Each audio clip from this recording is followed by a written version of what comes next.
Juan 8, del 31 al 36, la palabra del Señor dice lo siguiente.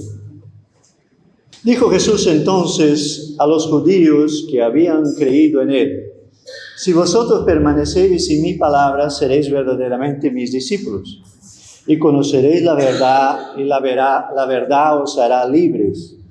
Le respondieron: linaje de Abraham somos, y jamás hemos sido esclavos de nadie. ¿Cómo dices tú, seréis libres? Jesús le respondió: de cierto os digo que todo aquel que hace pecado, esclavo es del pecado. Y el esclavo no queda en la casa para siempre, el Hijo sí queda para siempre. Así que, si el Hijo os libertare, seréis verdaderamente libres. Gracias, Señor, por tu palabra. Gracias, Señor, por cada una de nuestras vidas y por tu vida, Señor, en nosotros. Gracias, Señor, por este tiempo que vamos a tener, que estamos teniendo, Señor, de adoración, de buscar tu rostro y tu presencia. Y gracias, Señor, porque tú eres fiel. Gracias, Señor, porque tú has conquistado en la cruz, Jesús, la oportunidad de que seamos verdaderamente libres. Háblanos, Espíritu Santo, conforme tu voluntad y conforme tu propósito, en el nombre de Jesús. Amén.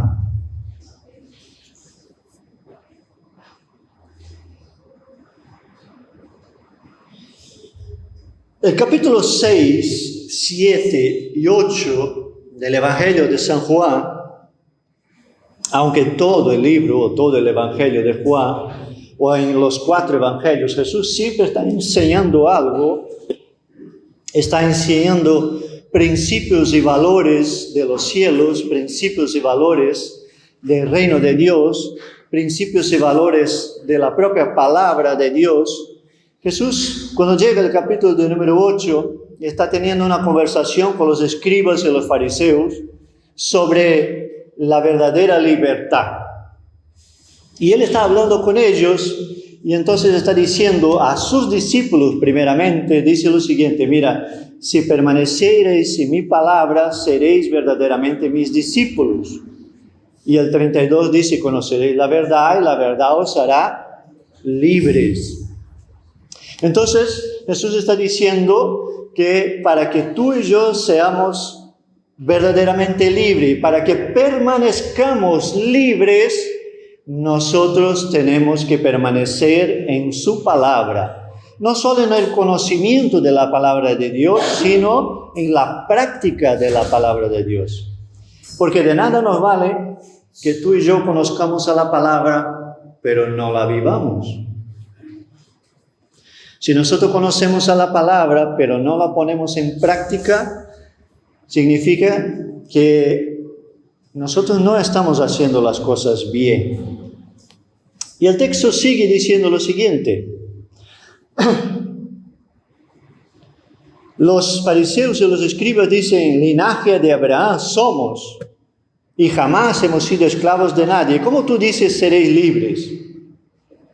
Y aquí los religiosos de la época de Jesús están reivindicando una libertad física, natural, y Jesús está hablando de una libertad espiritual. Porque después dice en el versículo 34, de cierto os digo que todo aquel que hace pecado, esclavo es del pecado. Y ahí Jesús ya está hablando de la eternidad en el 35, porque está diciendo: y el esclavo no queda en la casa para siempre. Es decir, aquel que permanece esclavo del pecado y no es libre, no va a estar en la casa del Padre para siempre. El Hijo sí queda para siempre, es decir, el Hijo de Dios sí permanece en la presencia de Dios para siempre. Y Jesús concluye diciendo: así que si el Hijo os libertare, seréis verdaderamente libres. Dile a la persona que tienes ahí a tu derecha, a tu izquierda: eres libre. O mejor, eres verdaderamente libre.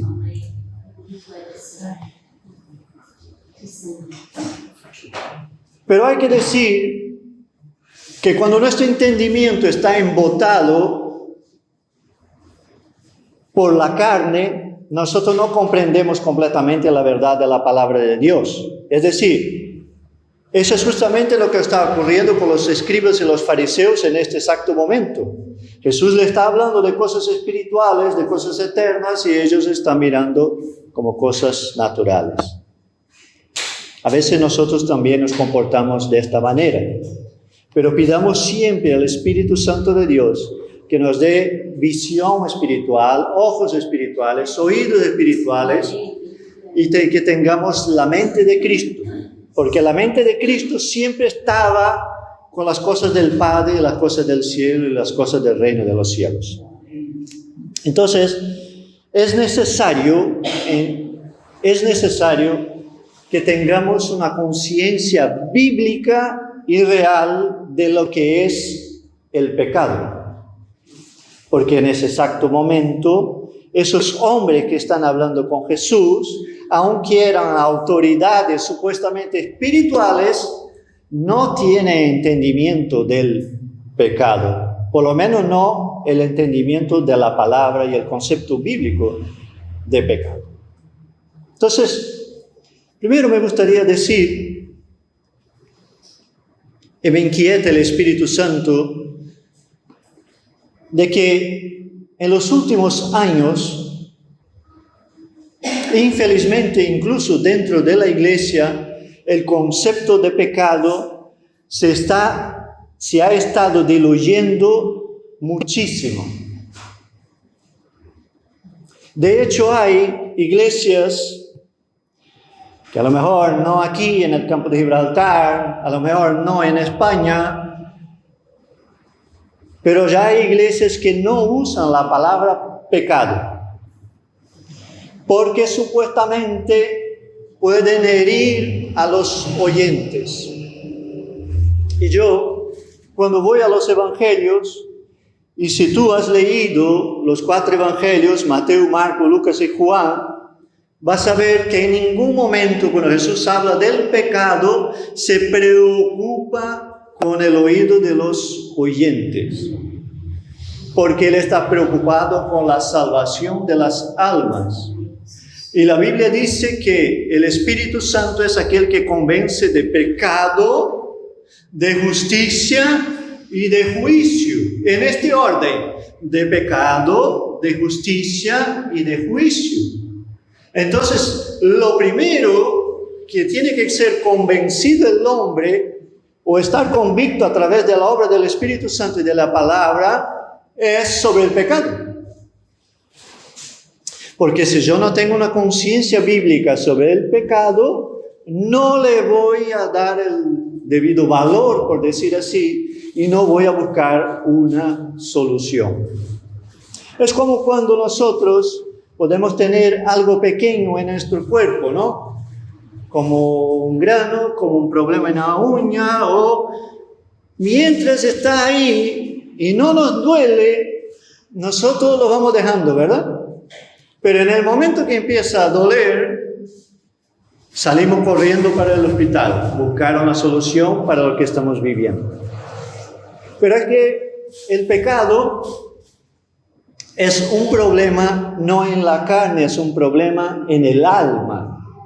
Y es un problema que si nosotros no le damos el debido valor, podemos entrar por un camino que a lo mejor puede perjudicarnos. Y es el camino de no considerar el pecado como verdaderamente deberíamos de hacerlo.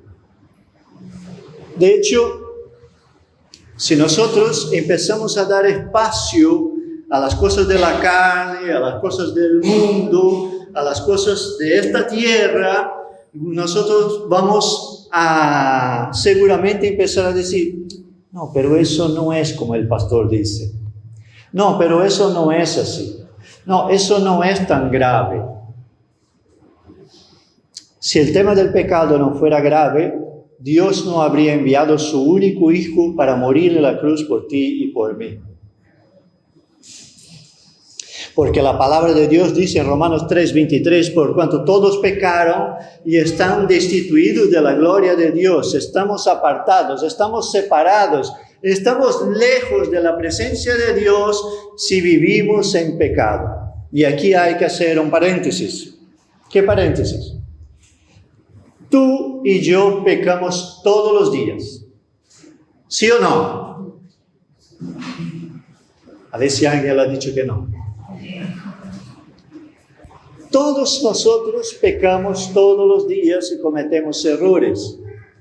Pero cuando la Biblia está hablando de pecado, el pecado que lleva a la condenación, el pecado que lleva al infierno, el pecado que lleva a una vida lejos de Dios, está hablando de una vida de pecado. Es decir, cuando uno es esclavo del pecado.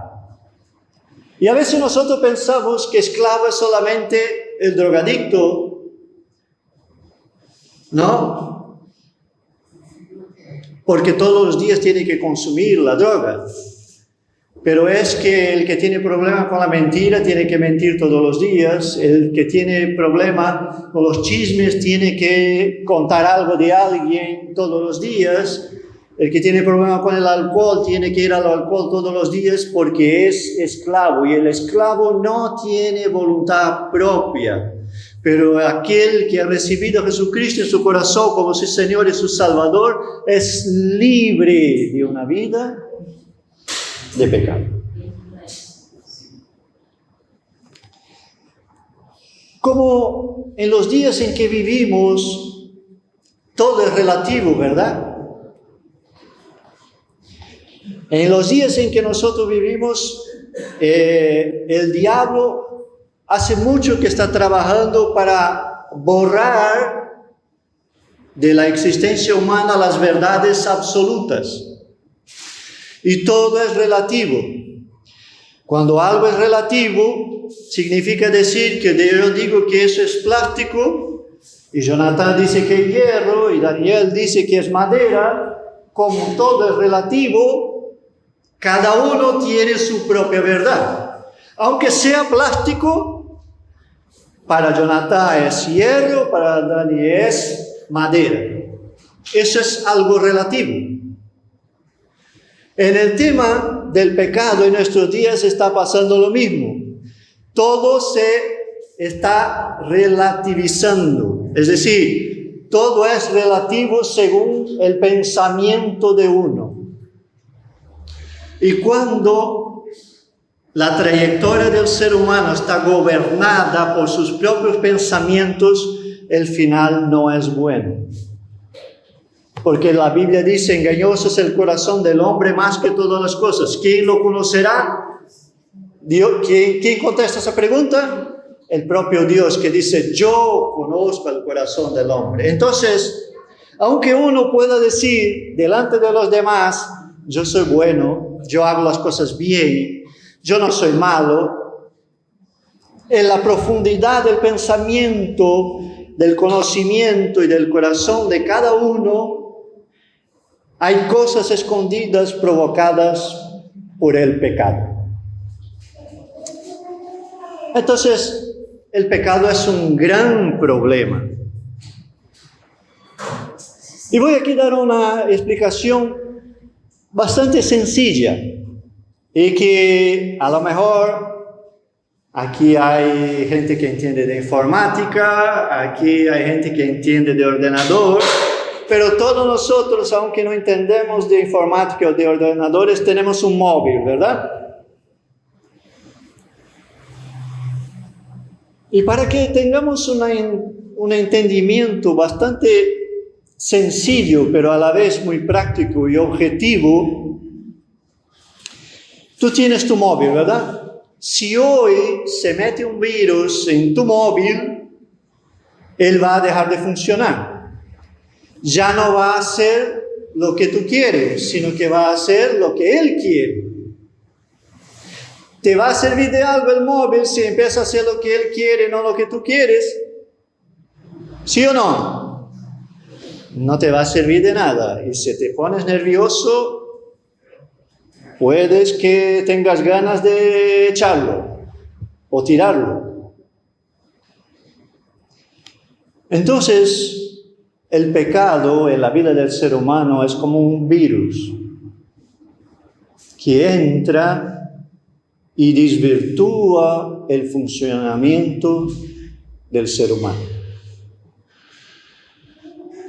Mientras no se quite el virus, el ordenador o el móvil no vuelve a funcionar como debería. Nosotros, hay algunos tipos de virus, yo no soy entendido en eso, estoy usando solamente una simbología. Hay algunos tipos de virus que se meten hoy en día en el móvil y te pueden robar todos tus datos y ver lo que haces sin que uno se dé cuenta de que eso esté pasando. El pecado en la vida del ser humano es exactamente igual.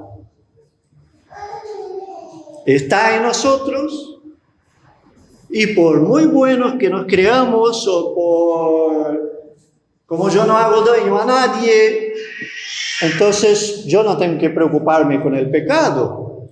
Y yo digo eso porque antes de conocer a la palabra de Dios y conocer a Cristo era exactamente como yo pensaba. Pero si yo soy bueno, si yo soy justo, si yo hago las cosas bien. Y entonces cuando empecé a leer la palabra de Dios y alguien me empezó a enseñarme, porque más que leer la palabra hay que aprender de ella, empecé a aprender de la palabra de Dios, me di cuenta, y eso no me hizo feliz, que yo no era ni tan bueno ni tan justo.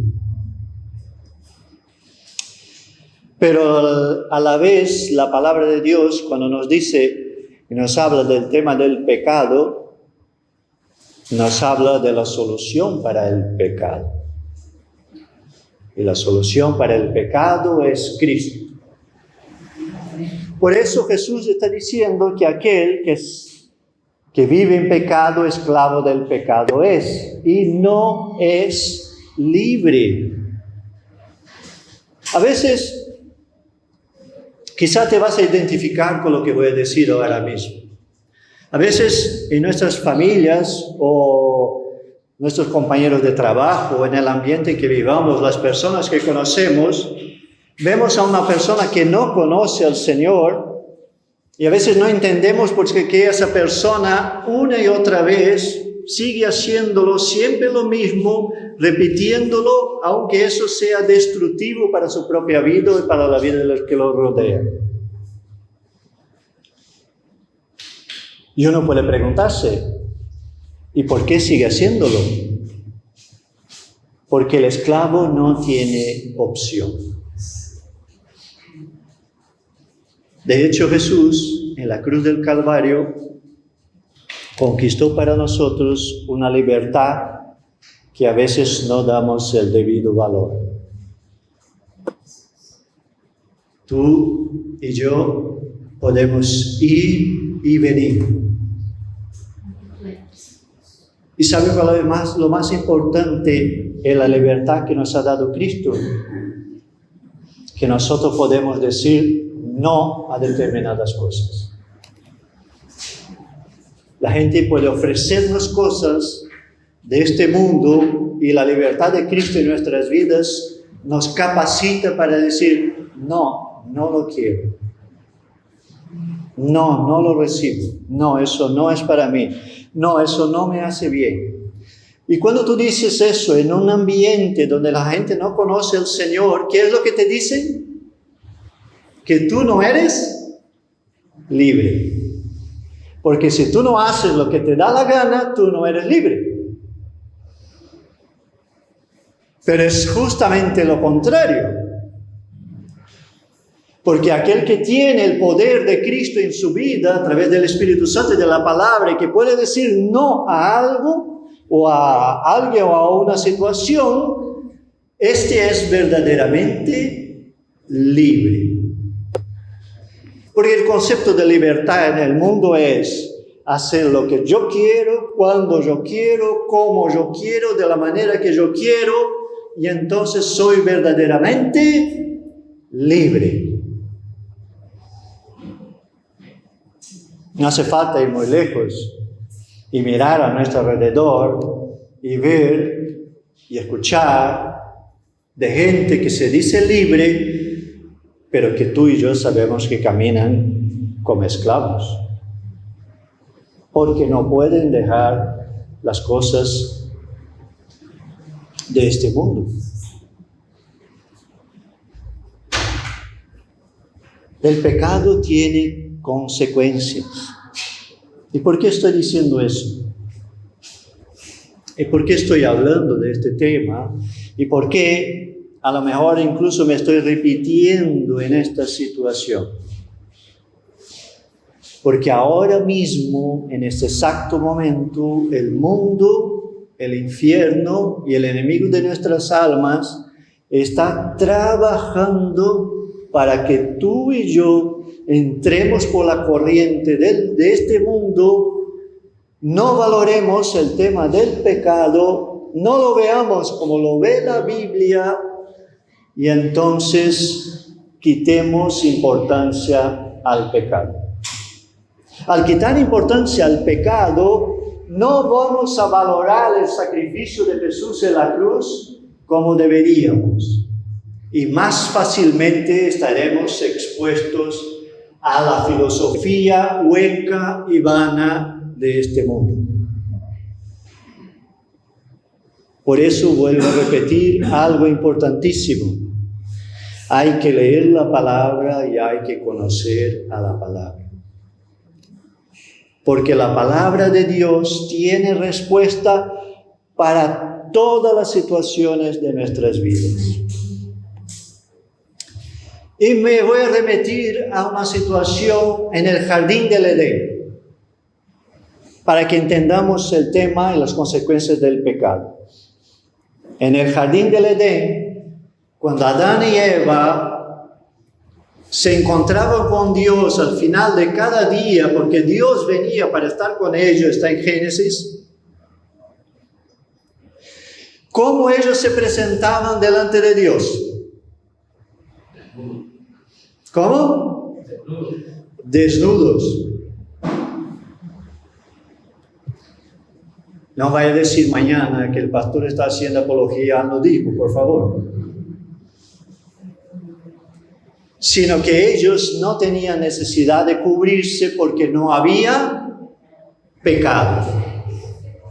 Dios les dio una orden dentro del jardín del Edén relacionada con el árbol del conocimiento del bien y del mal, que no era la manzana. Eso es cosa que han inventado después. La Biblia habla muy bien del árbol del conocimiento del bien y del mal. No podéis comer de él. Comieron los dos, consintieron comer el uno y el otro, se equivocaron. Y entonces cuando Dios viene al final del día a estar con ellos, ¿qué es lo que ellos hacen? Delantales con hojas de higuera se cubren, porque ahora ha venido el pecado y entonces tienen que cubrirse y esconderse de la presencia de Dios. Ellos tuvieron miedo y vergüenza. Antes del pecado, en la vida de Adán y Eva no había ni miedo ni vergüenza. El miedo y la vergüenza son consecuencias del pecado. Por eso ellos se esconden.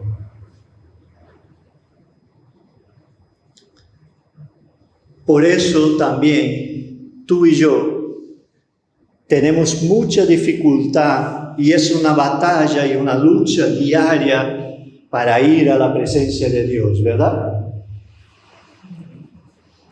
Si me vas a decir que es fácil buscar a la presencia de Dios, enséñame cómo, porque quiero aprenderlo. Porque no es fácil. Es una lucha que todos tenemos cada día para buscar la presencia del Señor. ¿Por qué? Porque el pecado no ha traído a la vida del ser humano solamente miedo y vergüenza, ha traído un montón de otras cosas más. Todas son consecuencias del pecado. Entonces, el miedo y la vergüenza no existía en la vida del hombre antes de que comiera del fruto del árbol del bien y del mal. También, el pecado perjudica las relaciones entre Dios y los hombres y entre el hombre y su prójimo.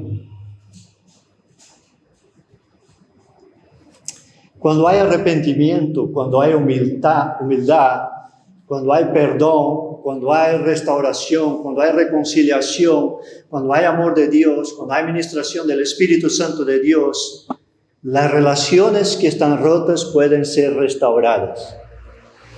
Pero cuando permanece el orgullo, cuando permanece el no arrepentirse, cuando no hay perdón, que son todas consecuencias del pecado, las relaciones se van destruyendo día tras día.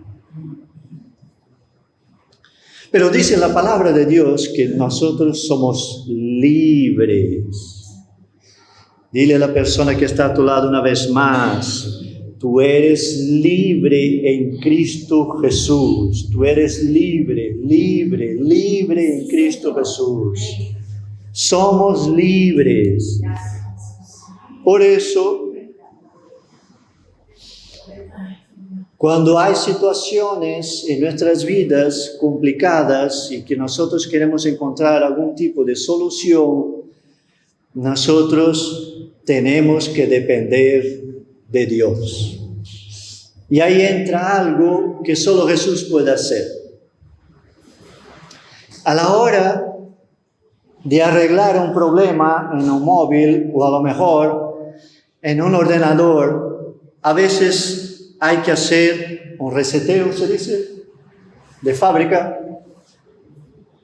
Pero cuando nosotros hacemos el reseteo de fábrica, perdemos todo lo que tenemos guardado ahí.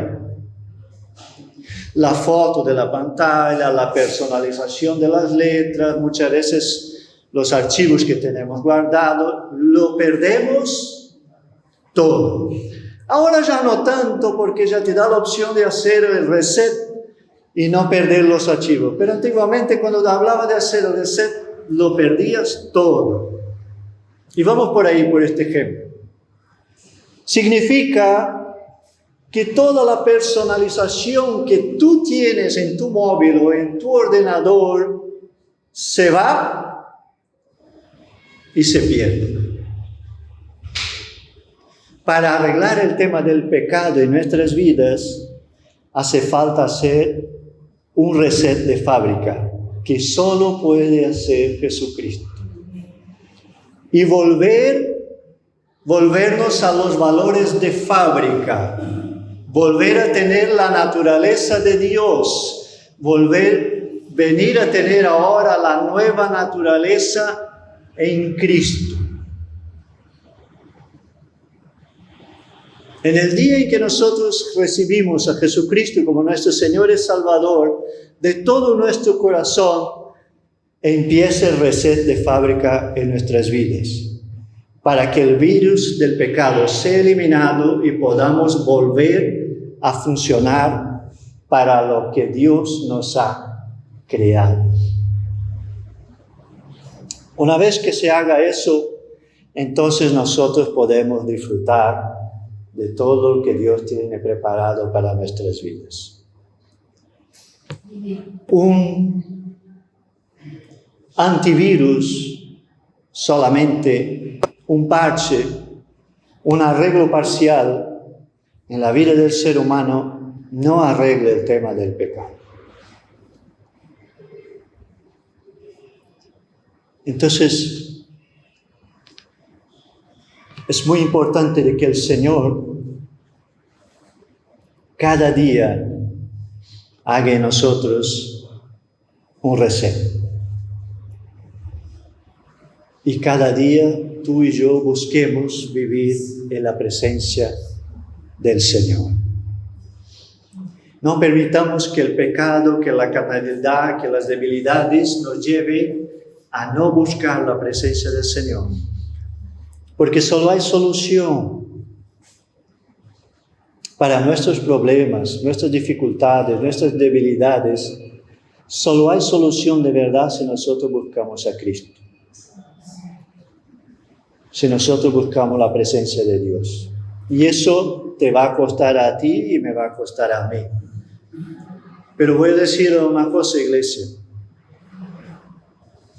Nosotros no vamos a hacer diferencia en Algeciras porque tengamos un local bonito, bien pintado, con sillas nuevas, el púlpito nuevo, el piano nuevo. No. Hay un montón de otros lugares que no son iglesias en Algeciras y en el campo de Gibraltar que pueden tener cosas iguales o incluso mejores. Nosotros solo vamos a hacer diferencia en la sociedad en que vivimos si buscamos de la presencia de Dios.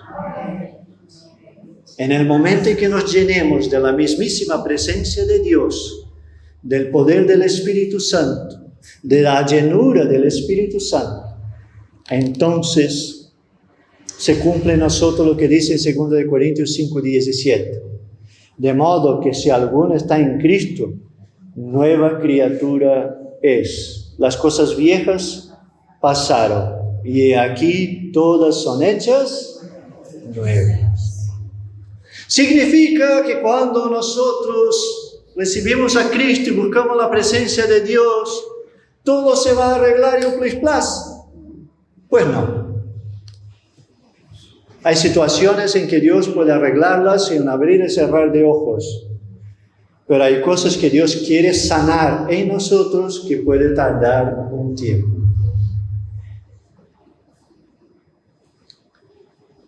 Hay cosas que se sanan muy rápidamente, pero hay cosas que necesitan un tratamiento y un proceso para la restauración y la restitución. Y Dios está deseoso de hacer eso en ti y en mí. Siempre y cuando nosotros no nos escondemos de su presencia y busquemos su rostro. Porque sin renuncia no hay redención. Para que haya redención tiene que haber renuncia. Y la primera de ellas es hacia el pecado. Por eso Jesús dijo, y conoceréis la verdad, y la verdad os hará libres. Cada día que pasa, cuanto más yo conozco a la palabra de Dios y al Dios de la palabra, más libre soy. Y dice más, así que si el Hijo os libertare, seréis verdaderamente libres. Somos libres en Cristo Jesús.